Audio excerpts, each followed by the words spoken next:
नमस्कार मंडळी, श्री स्वामी समर्थ.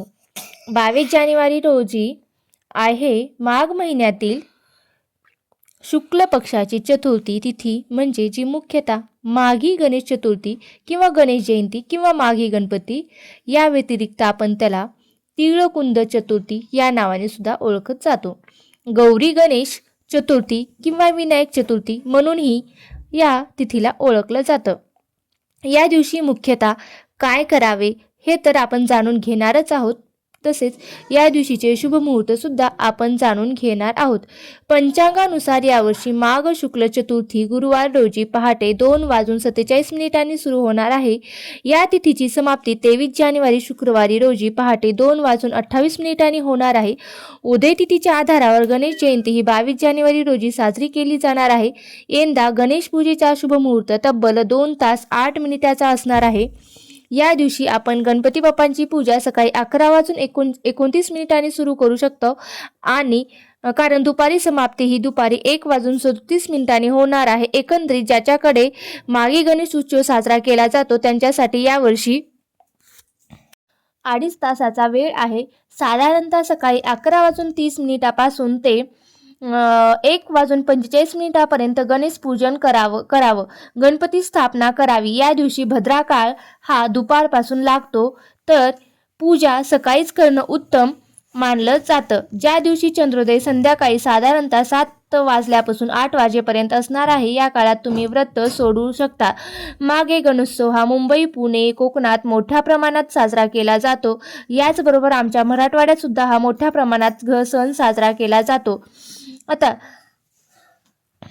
काही ठिकाणी 1 दिवसाचा 11 दिवसाचा गणपती बसवला जातो. या उत्सवात बाप्पाची स्थापना करून त्याचं विसर्जन केलं जातं. आता रवी योग असल्याने शुभ पण दुपारनंतर भद्रा लागते, म्हणून पूजा सकाळीच किंवा मध्याह्न मुहूर्तावर करायची असा सल्ला दिला जातो. आधी सांगितल्याप्रमाणे माघ शुक्ल चतुर्थी सुरू होणार आहे 22 जानेवारी 2026 रोजी पहाटे 2:47 आणि समाप्त होणार आहे दुसऱ्या दिवशी 23 जानेवारी रोजी पहाटे 2:28. माघ महिना हा शिवभक्त आणि गणेश भक्तांसाठी खूपच प्रिय आहे. माघ शुद्ध चतुर्थीला गणपती बाप्पांचे महत्त्व विनायक रूप घेतला होता, जो गणेश भक्तांसाठी मोठा उत्सव असतो आणि यंदा 22 जानेवारी 2026 रोजीपासून माघे गणेशोत्सवाला सुरुवात झालेली आहे.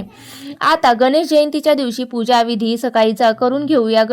गणेश जयंतीच्या दिवशी सकाळी लवकर उठावं, पाण्यात तीळ टाकून आंघोळ करावी, लाल वस्त्र किंवा पिवळ्या रंगाचे वस्त्र घालावं, उपवासाचं व्रत करावं, ईशान्य दिशेला लाकडी चौरंग ठेवावा, त्यावर कलश स्थापित करावा.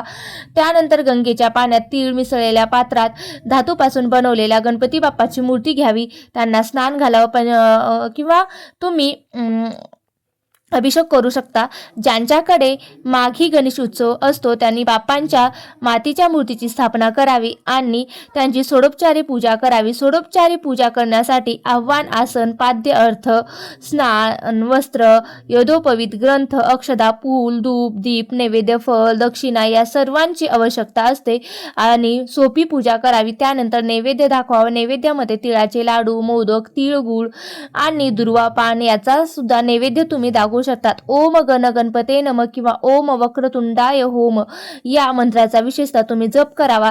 याही व्यतिरिक्त गणपती अथर्वशीर्ष, गणेश स्तोत्र किंवा गणेश गायत्री मंत्र सुद्धा तुम्ही म्हणू शकता. दिवसभर व्रत करावं, गणेश भजन करावं, कीर्तन करावं, गणपती बाप्पा मोरया या नामाचा सुद्धा तुम्ही जप करू शकता. शक्य असल्यास ज्यांच्याकडे गणपती बाप्पाची स्थापना होते तर अशा माघी गणपती मंडळात जाऊन दर्शन घ्यावं.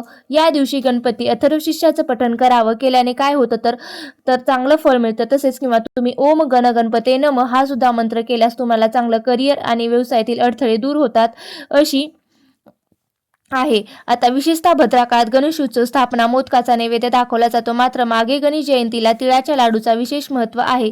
तीळ आणि गूळ शरीराला उष्णता आणि ऊर्जा देतात. मुळे या दिवशी तिळाचा नैवेद्य दाखवून प्रसाद ग्रहण केल्याने आरोग्य, सुख, शांती आणि समृद्धी लाभते अशी श्रद्धा आहे.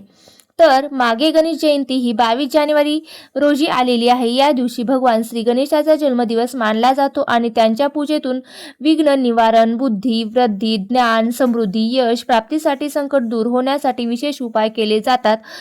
आता माघी उत्सव साजरा केला जातो. विशेषतः तिळगुळाचा नैवेद्य दाखवला जातो आणि पूजेसाठी माघी गणेश उत्सव प्रसिद्ध आहे. या दिवशी केलेले उपाय हे 100% फलदायी असतात. मुख्यतः या उत्सवात तीळ हे महत्त्वाचे असतात, कारण तीळ हे विघ्नहर्ता गणेशाला खूप प्रिय आहे आणि मोक्ष प्राप्तीसाठी आणि संकट नाशनासाठी तिळाचे विशेष उपाय या दिवशी सुद्धा केले जातात. म्हणून या तिथीला कुंड चतुर्थी असं सुद्धा म्हटलं जातं. आता या दिवशी अशा प्रकारे तुम्ही मागे गणेश जयंती शुभ मुहूर्त जाणून घेतलेला आहे. आणखी तुमचे काही जर प्रश्न असतील तर तुम्ही मला कमेंट बॉक्समध्ये नक्की विचारू शकता.